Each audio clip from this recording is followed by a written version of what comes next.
Je suis ce qu'on appelle un collectionneur de bootlegs Pokémon. Pokémon Diamond and Jade, Chaos Black, etc. Bref, des jeux Pokémon modifiés. C'est dingue le nombre qu'on peut en trouver dans les marchés aux puces et dans les caches express.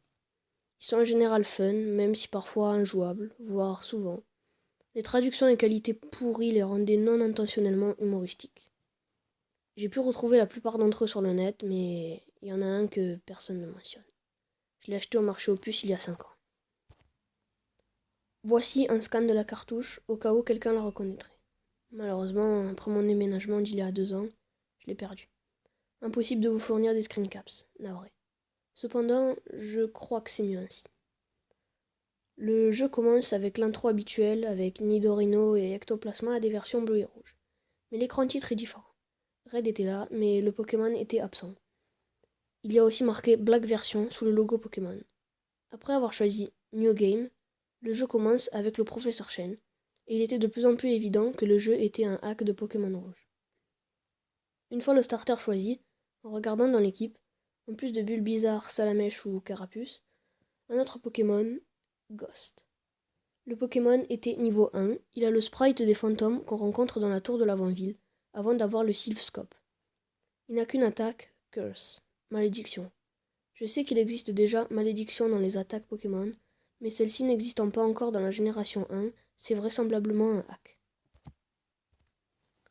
Les Pokémon adverses ne pouvaient rien faire contre Ghost. Ça disait qu'ils étaient trop heureux pour bouger.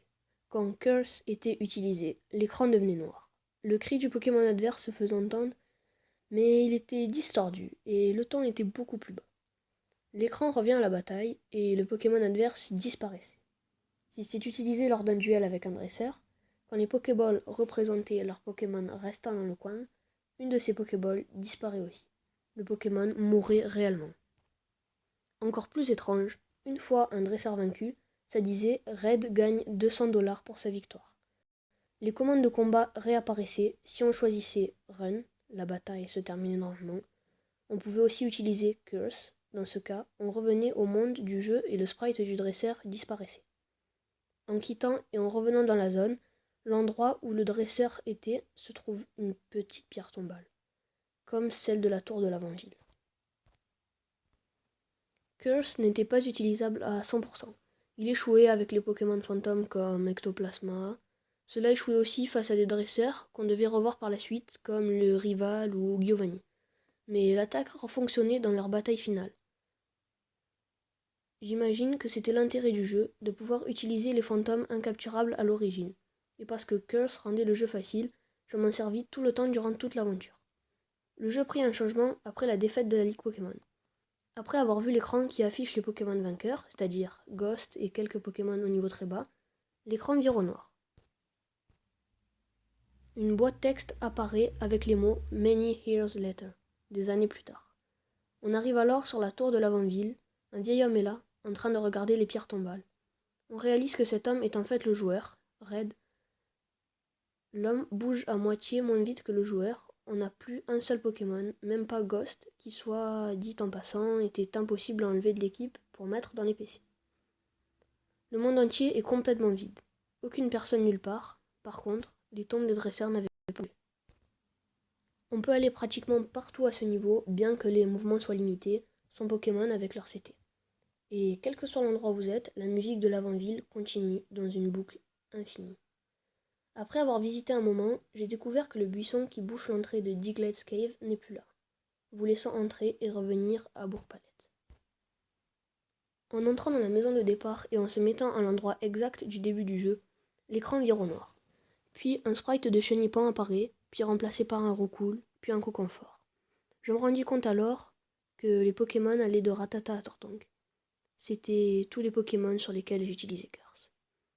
À la fin de l'équipe de mon rival, un petit garçon apparaît, puis un chasseur d'insectes, c'est le dresseur que j'avais maudit avec Curse. Pendant toute cette séquence, la musique de l'avant-ville jouait, mais son ton descendait de plus en plus. Lorsque mon rival apparut à l'écran, ce n'était plus qu'un grognement bas et démoniaque. Autre écran noir, et un moment plus tard, l'écran de combat apparaît soudainement. Le sprite du dresseur était celui d'un vieillard, le même que celui qui vous apprend à utiliser les Pokéballs à Jadiel.